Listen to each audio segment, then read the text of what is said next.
Welcome to the History Maps podcast.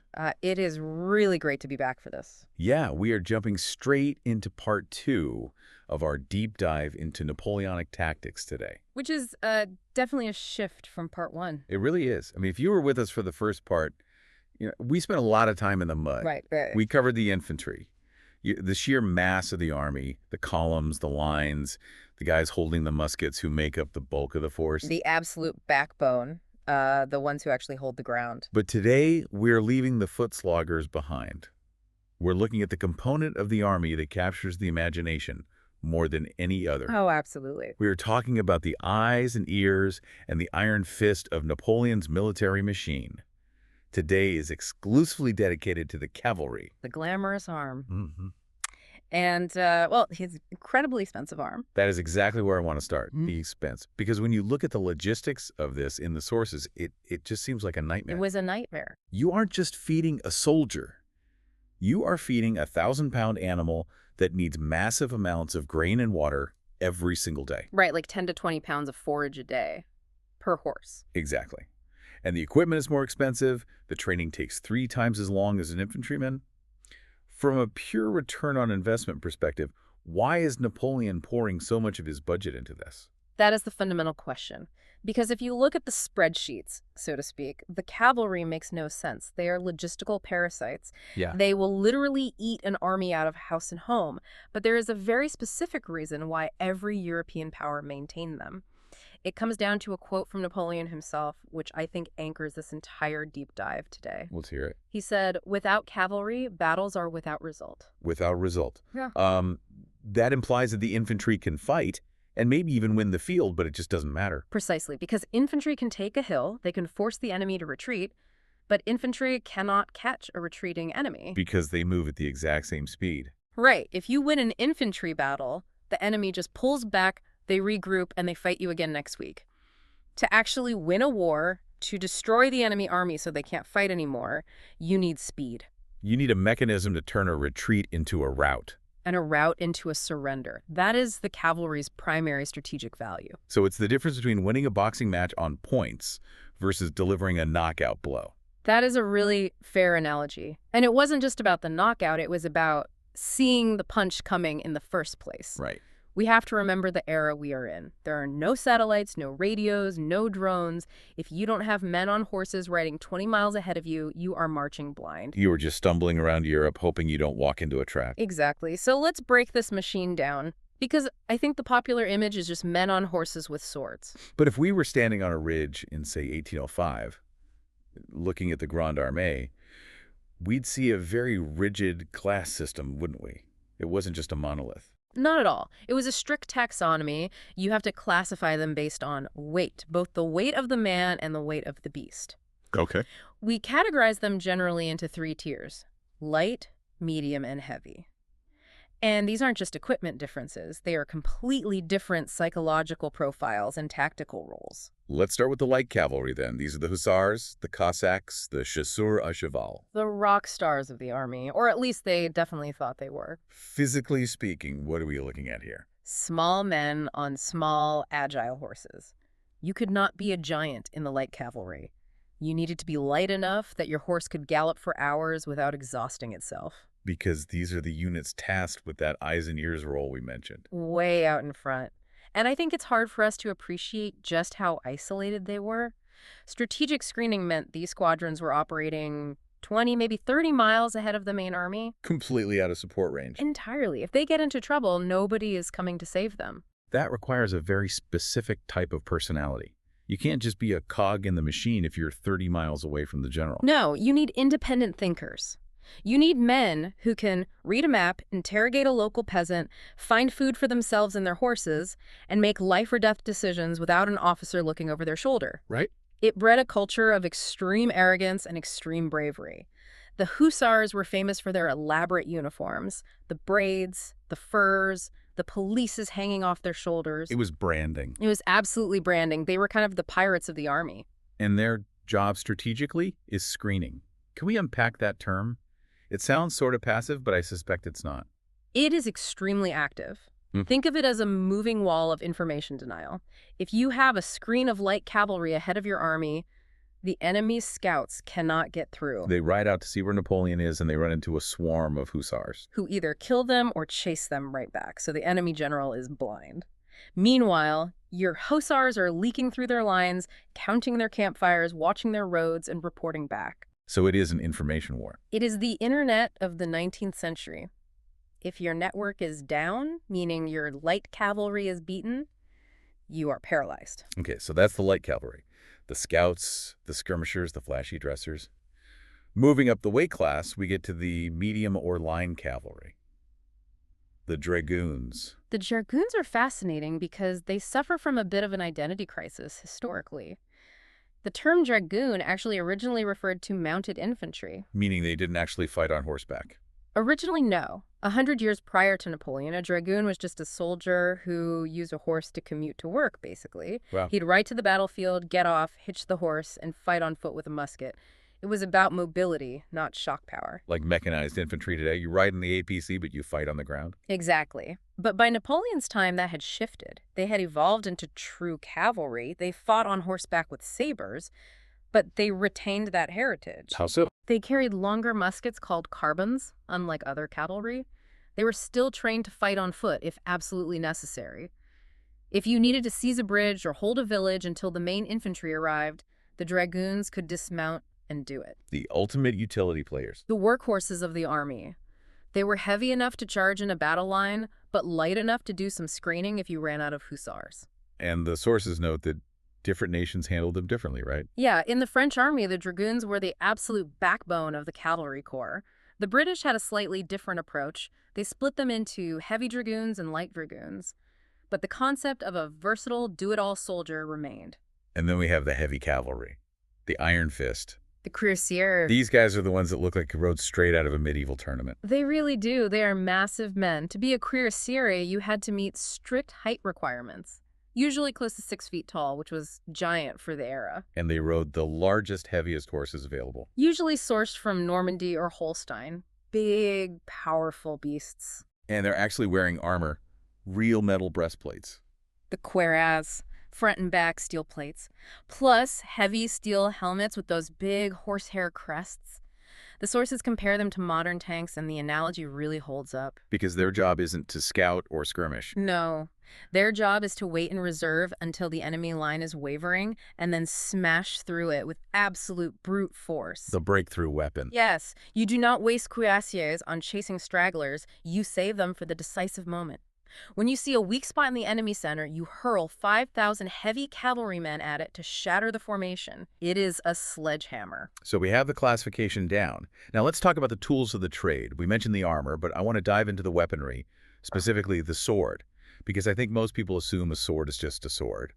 But there's a massive debate in this era between the curved blade and the straight blade. It is a debate of physics and biomechanics. The light cavalry almost exclusively used the curved saber. Why is that? Because of something called the draw cut. If you are on a horse moving at 20 miles per hour and you swing a straight sword at someone, the blade might get stuck. It hits bone or equipment and it lodges there. And if you get stuck while you're moving, It either rips your arm out of its socket, rips the sword out of your hand, or it pulls you right out of the saddle. that sounds incredibly problematic. Very. A curved blade, however, slices.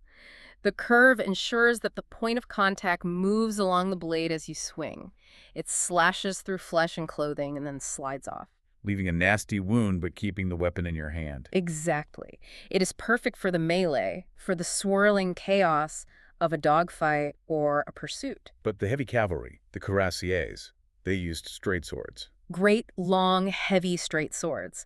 Because their job wasn't to slash, it was to thrust. Basically using it as a spear point. Napoleon was a huge proponent of this. He always said the point is deadlier than the edge. A slash looks terrible, there is lots of blood, but it often hits a bone or a backpack and stops before hitting anything vital. A thrust with a straight sword, driven by the momentum of a 1,000-pound horse, goes through everything.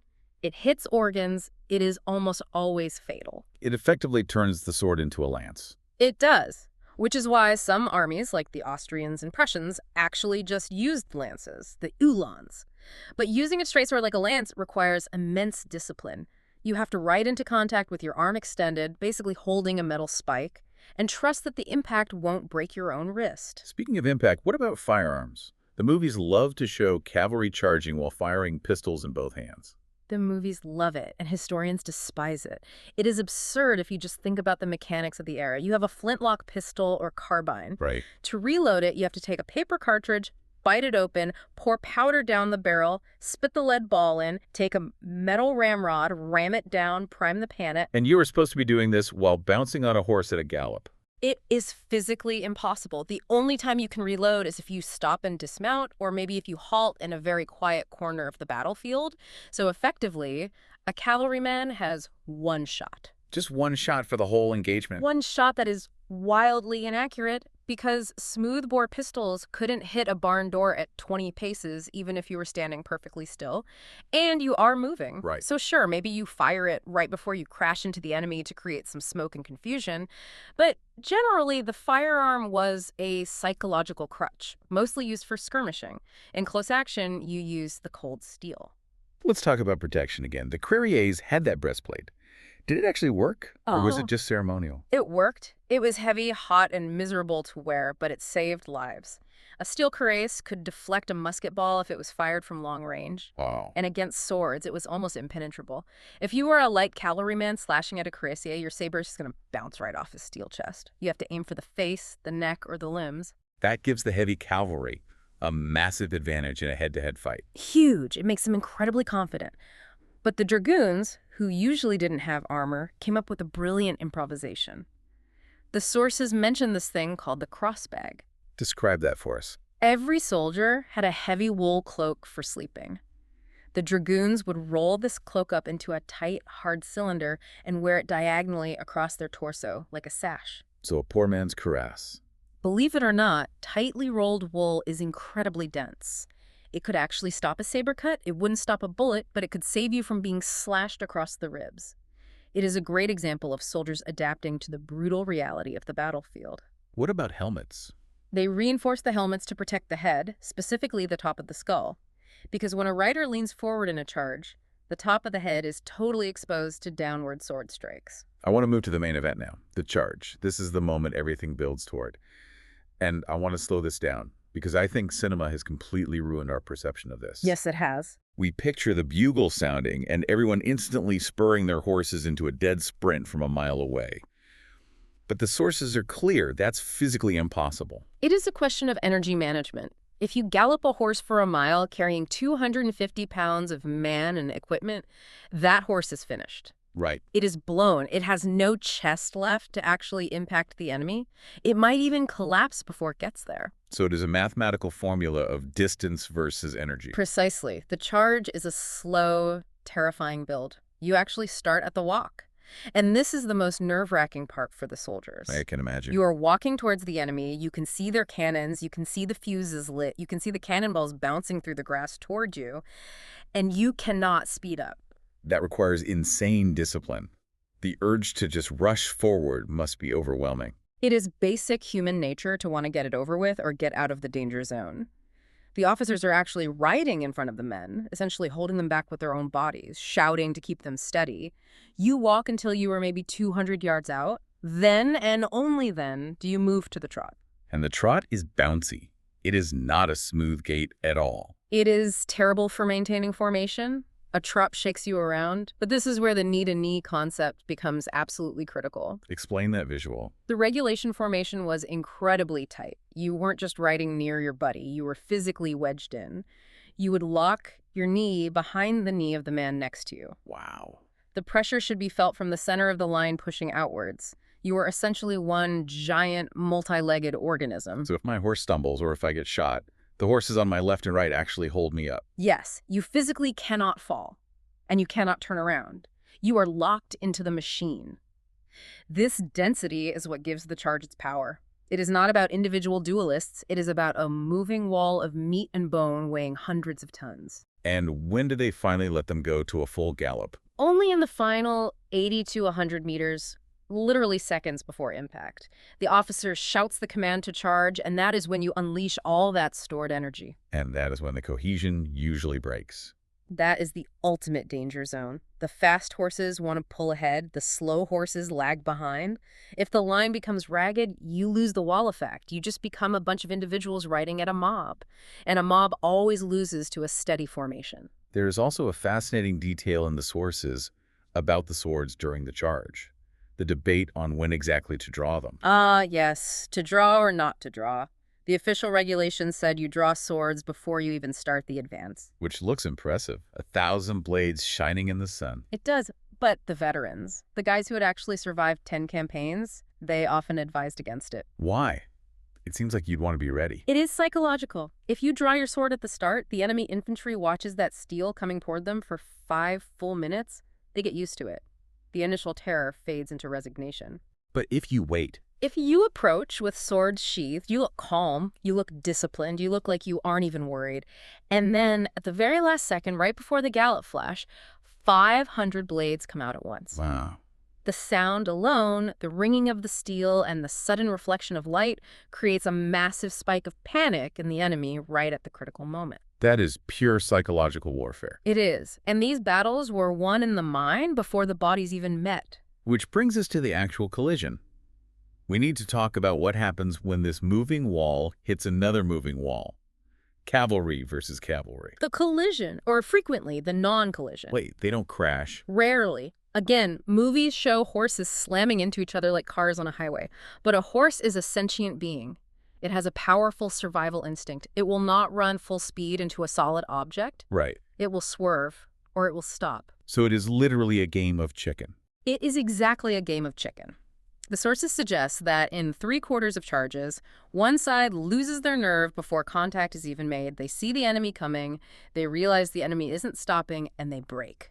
They turn around. And the moment they turn around. They are dead. You cannot defend yourself with your back turned. The winning side just rides them down and hacks them apart. The winner is the side that simply does not flinch. But what happens in those rare cases where neither side flinches? Where both sides are too proud or too disciplined to turn away? Then you get the standoff. And we have a famous narrative vignette of this from the Peninsular War in 1812. You have a French line and a British line. Both charge. Neither breaks. They are galloping head-on. And the horses take over. The horses, entirely on their own, slam on the brakes at the last possible second. They absolutely refuse to collide. So you end up with this surreal scene where the two lines are face-to-face, almost touching noses, totally stationary. Just Stopped dead in a massive cloud of dust. The men are breathless, the horses are heaving, and for a moment, there is total silence. They are just staring at each other.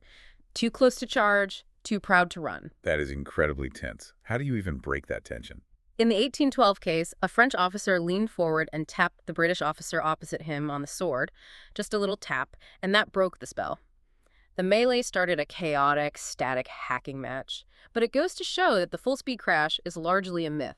Casualties in cavalry-on-cavalry combat were actually surprisingly low compared to infantry battles. That is amazing. Yeah. But that's horse versus horse. The main event of Napoleonic battles was usually cavalry versus infantry, the rock, paper, scissors dynamic. This is the core tactical loop of the entire era. What is the goal here? Because the infantry has muskets and bayonets, charging straight at them seems suicidal. The cavalry's goal is to shatter the infantry's cohesion. Yeah. They want to scare the foot soldiers so much that they break formation and run, because if infantry runs, they are totally defenseless. A horse can run down a fleeing man easily. And the infantry's goal? To stay calm, maintain fire discipline, and form the square. Describe the square for us. What is the geometry here? Imagine a battalion of infantry, maybe 500 or 600 men. When they see cavalry coming, they fold their standard line into a hollow box. 4 sides, facing outwards, usually 4 to 6 ranks deep. And the bayonets? It becomes a cactus made of steel. The front ranks kneel down, bracing the butt of the musket against the ground, pointing the bayonet up right at the horse's nose. The rear ranks stand up and point their bayonets over the shoulders of the men in front. And we go right back to horse psychology. The horse won't charge the cactus. Correct. The horse sees a solid, spiky wall and says, no thank you. It will shy away. So if the infantry stands firm, the cavalry literally cannot touch them. They just ride around the square, firing pistols, shouting insults, trying to look scary, but they are impotent. Okay, but here's what I don't get. We have historical records of squares breaking. We have the 69th Regiment at Quatre Bras, which we will get to. But if the math says a horse won't charge a bayonet and the infantry just has to stand there, why does the square ever fail? It sounds like it should be invincible. In a vacuum, on a parade ground, it is invincible. Cavalry usually couldn't break steady, fresh infantry alone, but battles aren't fought in vacuums. They're fought in mud, in smoke, and in absolute chaos. The square fails because of human error, panic, or just bad timing. You see, the square is very vulnerable while it is forming. To get from a long line into a tight square requires a complex shuffling of hundreds of men. Company A move here, Company B move there. If the cavalry commander is sharp-legged General Kellerman at Quatre Bras, he watches for that exact moment of transition. He catches them while they're parking the car, so to speak. That is one way to put it. He catches them while they are shuffling their feet. Let's look at that Battle of Quatre Bras. Kellerman is leading cuirassiers against the British 69th Regiment. The terrain is undulating and covered in tall rye grass, shoulder high. So the infantry cannot even see them coming. Exactly. Kellerman uses the grass and a dip in the ground to hide his approach completely. He waits until he is just 100 yards away before popping up over the ridge. 100 yards at a gallop? That is seconds. Maybe 10 seconds. The British officers shout to form square, but it is way too late. The men are scrambling, the wall isn't solid, there are gaps, and horses will charge into a gap. And once the horses are inside the square? It is an absolute slaughter. The square explodes from the inside out. The 69th lost their regimental flag, the King's color, which is the ultimate disgrace for a unit. You mentioned earlier there was another grimmer way to break a square, even if it is fully formed. Yes, the bowling ball effect. I am almost afraid to ask. Well, if the infantry fires too late, or if the charge is dense enough, a horse might be killed right at the bayonet line. The momentum of a 1,000-pound animal traveling at 20 miles an hour doesn't just stop because the animal is dead. The carcass crashes into the infantry ranks, crushing men and smashing a physical hole in the formation. And the riders behind him? They just ride straight through the gap created by the dead horse. It is horrific, but it broke steady squares. There is also the issue of the flinch regarding fire discipline. This is the other psychological battle. As an infantryman, you see this wall of monsters coming at you. Your instinct is to shoot immediately. Keep them away. But if you shoot at 200 yards? You will probably miss. Muskets are highly inaccurate, and now your gun is empty. It takes 20 seconds to reload. In those 20 seconds, the cavalry covers the entire distance, and you are defenseless. You have to wait. You have to hold your fire until you can see the whites of the horse's eyes. Ideally, you fire one massive volley at 30 yards. That wall of lead brings down the front rank of horses, creating a rampart of bodies that physically blocks the rest of the charge. But it takes nerves of steel to stand there and not shoot while a massive cuirassier is screaming at you. So we've covered cavalry versus cavalry and cavalry versus infantry. Now, the third leg of the stool, cavalry versus artillery. This seems like the most dangerous job of all. It is extremely high risk, high reward. Cavalry is incredibly vulnerable to cannon fire. A horse is a huge target. A single cannonball, if it grazes a tight column, can take out 3 or 4 horses in a row. It is brutal. So how do you even attack a battery of guns? Speed. It is a race against the reload. We call it beating the kill zone. Explain the math there. Artillery is devastating at long range. But as cavalry gets closer, the cannons have to adjust their aim downward. And once you are really close inside 500 yards, they simply cannot reload fast enough to stop you. The estimate is that a cannon crew might only get off 2 shots in the time it takes a cavalry unit to gallop that distance. So you basically have to survive 2 shots. You take the casualties from those 2 volleys, and then you are right on top of them. And artillerymen are defenseless against sabers. They usually just dive under the guns or run for their lives. And the tactics to minimize those casualties. You use an open or skirmish formation. Spread the men out so one cannonball can't hit multiple targets. Often one group will feint to draw the fire, and while the cannons are reloading, the second group charges home. And then comes the sabotage. I love this specific detail from the sources, the spiking of the guns. Yes. You can't tow the cannons away, they're way too heavy, so you have to destroy them right there on the field. Every cavalry trooper carried a few headless nails in his pocket. Just a simple nail without a head. You drive that nail into the touch hole of the cannon, the little hole where you light the fuse. Because the nail has no head, you can't pull it out with a claw hammer. You have to literally drill it out, which takes hours in a workshop. So in 5 seconds with a rock or a hammer, you've turned a state-of-the-art weapon into a useless lump of bronze. Exactly. You spike the guns and right away. Let's talk about how these units actually moved on the field, the formations. We mentioned the line and the column, but I want to talk about the echelon. The echelon is probably the most sophisticated formation they used. Imagine a staircase. Okay. The first squadron is on the right. The next squadron is 50 yards back and to the left. The next is further back. So they hit the enemy in staggered waves. Like a 1-2 punch. Exactly. The first wave hits. Maybe they bounce off the square. But while the infantry is cheering and trying to reload, the second wave hits them 10 seconds later. It is continuous pressure, and it provides security. If the first wave gets into trouble, the second wave is there to cover their retreat. It was considered the best formation for attacking infantry. Now, I have to ask about the wedge, the flying V.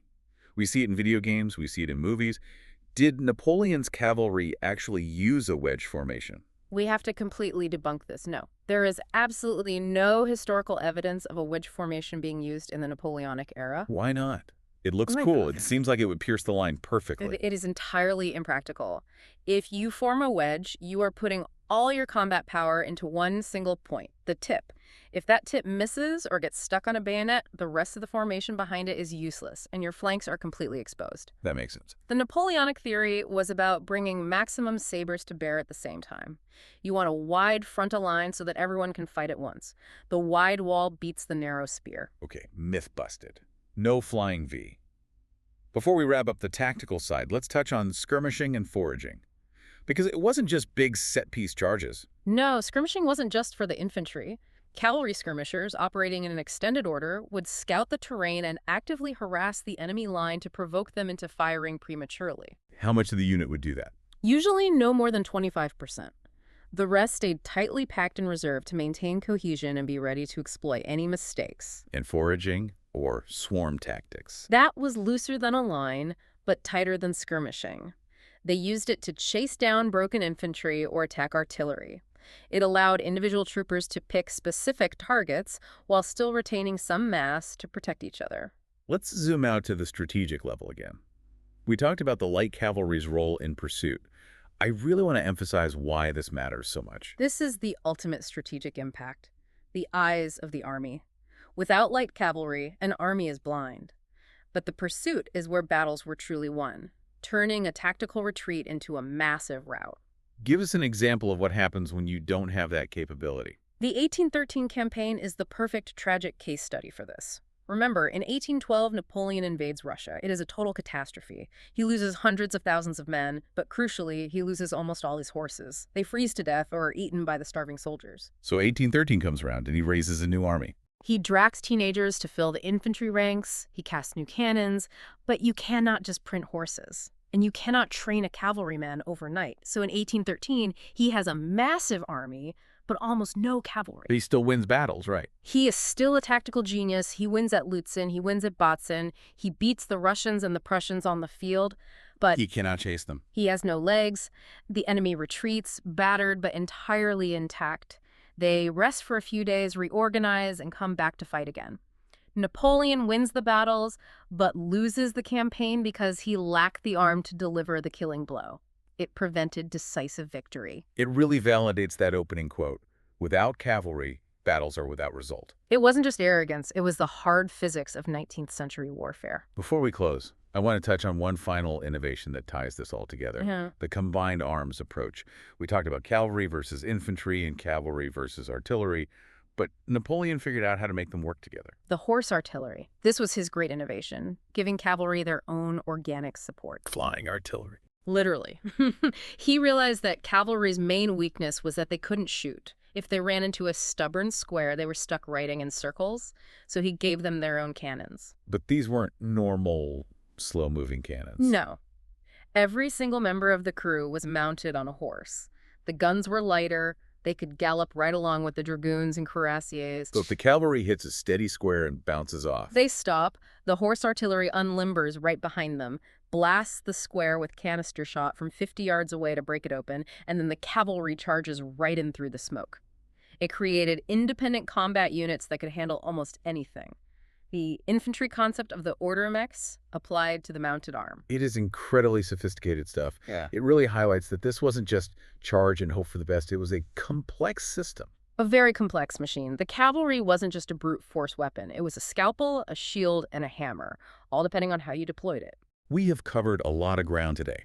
The taxonomy of the horseman, the physics of the charge, the psychological game of chicken, and the strategic absolute necessity of the pursuit.